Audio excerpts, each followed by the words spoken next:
Porque conmigo está Ángel Calderón, abogado, ex fiscal auxiliar, ex fiscal de la República.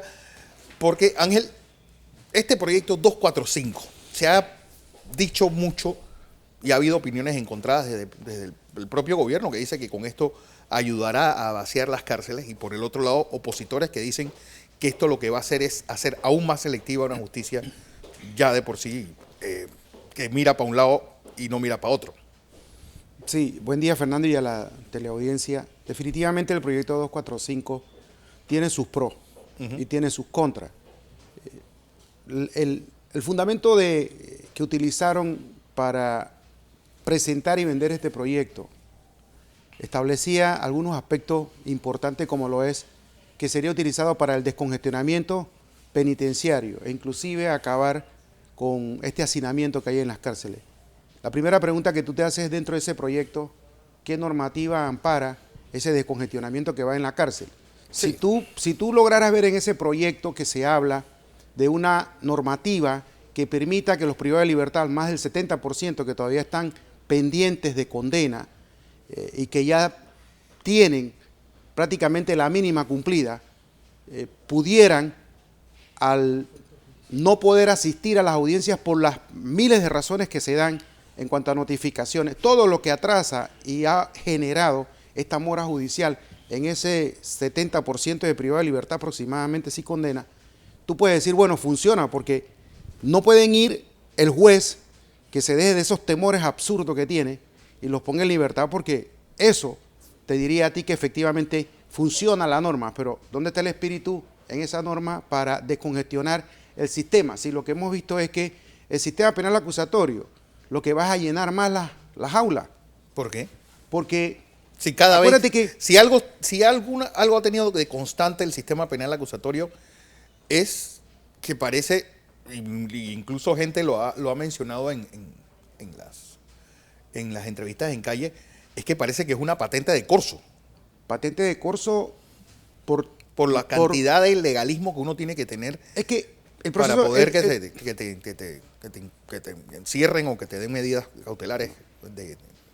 Mira, el SPA es el garantista, pero si tú observas también, en los últimos meses han habido muchas condenas.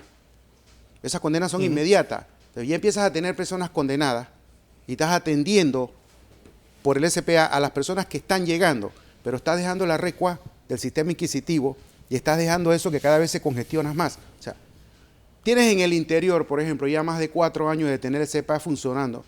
¿Y cuántos procesos del inquisitivo todavía tienes pendiente? Y el interior se utilizó por ser menor que lo que es este circuito judicial llamado Panamá. Pero vamos al 245, que es el tema, claro, y el elemento que habíamos observado, que va a descongestionar y que va a ayudar en el tema penitenciario. ¿Dónde dice la norma que va a ayudar y en qué? No lo dice. No lo dice. ¿Verdad? Entonces, entramos a ver que te menciona aspectos relevantes en cuanto a la delación primaria, que no es más una delatación, no es más que un acuerdo. Pero eso, por lo que yo he entendido, tú que has sido fiscal, eso ya existía de tácito. Por supuesto, Fernando, no tácito, inclusive está en la norma, en el Código Judicial. Lo que pasa es que tú estás trabajando o quieres trabajar con normativas y leyes de primer mundo aplicadas a una administración de justicia tercermundista, porque eso es lo que somos nosotros. Entonces, nosotros tendríamos que ponernos acorde y paralelos con esas implementaciones de este tipo de figuras, porque en esas jurisdicciones donde las aplican, sí, tú tienes que, el órgano judicial, la administración de justicia, no se escoge como aquí en Panamá con un papelito y una tómbola, de que el presidente diga y designa este va a ser magistrado. Así no se escogen los administradores de justicia en esas jurisdicciones de primer mundo. Sí. Pero vuelvo y te digo, queremos aplicar jurisdicciones de primer mundo con una administración de justicia tercermundista, empezando por ahí. En segundo lugar, en el Código Judicial del sistema inquisitivo está establecida la figura que la persona que colabore en la investigación oportunamente a criterio y a discrecionalidad del juez podrá ser beneficiado con una rebaja de hasta el 50% de la condena. Eso está en el código. Eso era ganancia. Eso era ganancia porque tú le explicabas a las personas aprendidas por una situación delictiva esa situación. Le decías, mira, el código te facilita esto, más adelante en la audiencia el juez y muchos de ellos entendían y la figura funcionaba. Pero el colapso, que no se ven los resultados de las investigaciones, porque tú no puedes tener un SPA caminando cuando los auxiliares de la Administración de Justicia no los tienes. Por ejemplo, tú tienes un instituto de medicina legal que tienes que darle las herramientas para que amorticen, para que hagan toda una investigación científica y técnica que colabore con el Ministerio Público para presentar esas pruebas, tanto documentales, periciales, que se requieren por esa institución apta, por esos peritos capaces de hacerlo. Sin embargo, tú no tienes ese flujo de funcionarios que te puedan dar esa asistencia en lo que es el sistema penal acusatorio. Ahí entonces ves tú las falencias y las fallas, como las recientemente originadas, donde un grupo de policía agarra y rompen una piñata y todas las pastillas que puedan agarrar son las que las presentan. Esto no es así. Entonces, cuando tú vas al sistema penal, cuando tú te presentas ante el juez Lego con estas pseudopruebas inventadas, resulta que por ser garantista, entonces esas personas se van. Puede que tengan responsabilidad, puede que hayan participado, pero la forma como procesan las evidencias es lo que deja en entredicho si participan o no, y entonces quiere la ciudadanía linchar a los jueces, a esos jueces. Sí, ese es el problema. Pero no son ellos, son quienes tramitan y recogen y procesan la escena, los que hacen una mala presentación al momento de que un juez Lego evalúe o no. Si tuvieras en el sistema inquisitivo, yo te aseguro que esos que salieron libres todavía estuvieran guardados. Y Dios sabe cuándo como hay muchos que todavía están en el sistema inquisitivo, creo que van más por 17, creo que andan por la cifra de 17,000 o 16,000 privados de libertad, que todavía están a la espera que se le haga un juicio. Y en esa condición se encuentran muchas de esas personas a las cuales agarraron, un buen día ven acá, mal momento quizás, te pareces al que dicen que fue y ahí está todavía. Entonces, esto no es de que te parece, este es o no es. Buena es. Entonces, cuando tú vuelves ahora, mira, el 245 ya te demuestro que estaba inmerso en el Código Judicial de hace muchos años. Ahora, en el Código Penal vigente, en el Código Procesal vigente, también está inmersa la figura de que cuando tú colaboras, de que cuando tú oportunamente das la información, todo está allí. Lo que pasa es que el Ministerio Público no quiere dejar esas funciones jurisdiccionales y quiere más poder todavía. Si ya tenían entonces el andamiaje legal, ¿para qué insisten en aprobar una ley como esta? Bueno, ahí es donde viene lo peligroso de esta delación premiada. Allí es donde está. ¿Por qué? ¿Por qué? Pues tú tienes un fiscal que es el que en un momento va a negociar. Tú tienes un fiscal que es el que te va a decidir si tú vas o no vas. Entonces aquí viene la ley del mono, de la cadena del mono. ¿Sabes cuál es la cadena del mono? No. Que al final nadie fue.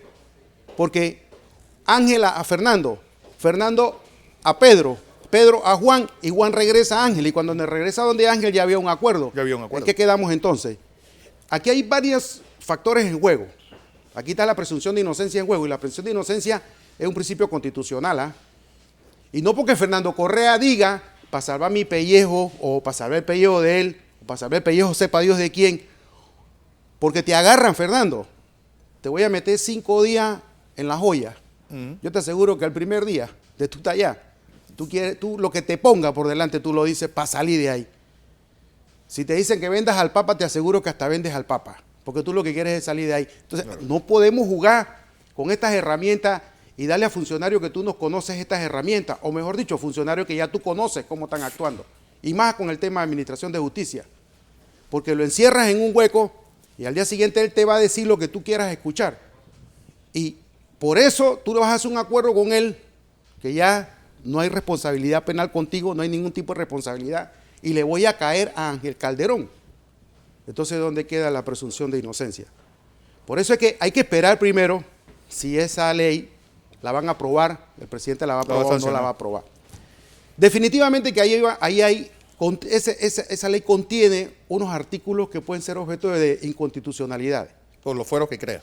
Te estoy mencionando uno, presunción de inocencia.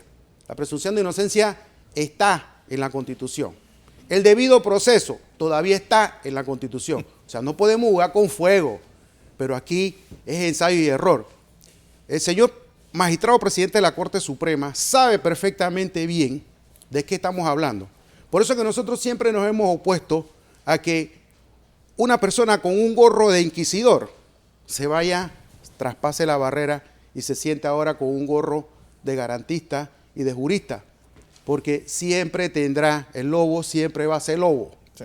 Los tigres no son vegetarianos. Los tigres no son vegetarianos. Y aquí tú encuentras y ves estas barreras que se crean y a donde al final tú qué dices, ok, 2.45 en este momento, ¿por qué no anterior? ¿Por qué no cuando empezamos? En este momento con todos los escándalos que hay. Y es un secreto, digo, no es un secreto. Y en los pasillos de los leguleyos se dice que esta es una imposición de Odebrecht para poder venir a Panamá y poder decir algunas cosas y otras no decirlas. Y por ahí mismo, como entra, por ahí mismo salir. Claro. Eso es lo que se comenta, eso es lo que se dice. Y todos los abogados en la calle saben perfectamente bien que esto no es lo que va a resolver el problema de la administración de justicia en Panamá. Estas figuras ya se han ensayado, se han utilizado. Esto es como el agente encubierto. Sí. El agente encubierto tiene una materialización en el ámbito, muchas veces se prostituye por la forma como lo aplican, por lo que él hace o por cómo no lo hace, pero en esencia constituye una figura parecida a esta que se quiere implementar. Y vuelvo y te repito, Fernando, es una figura excelente, sí, pero tiene todavía el Ministerio Público que avanzar más para poder que origine una credibilidad en lo que es la administración de justicia.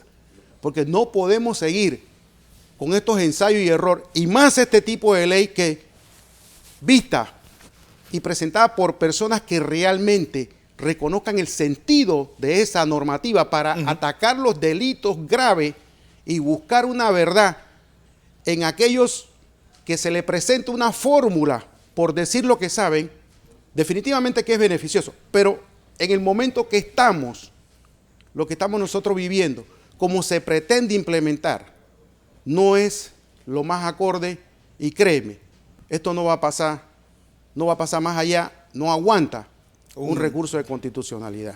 Bueno, créeme. Ángel, como siempre, gracias por estar con nosotros.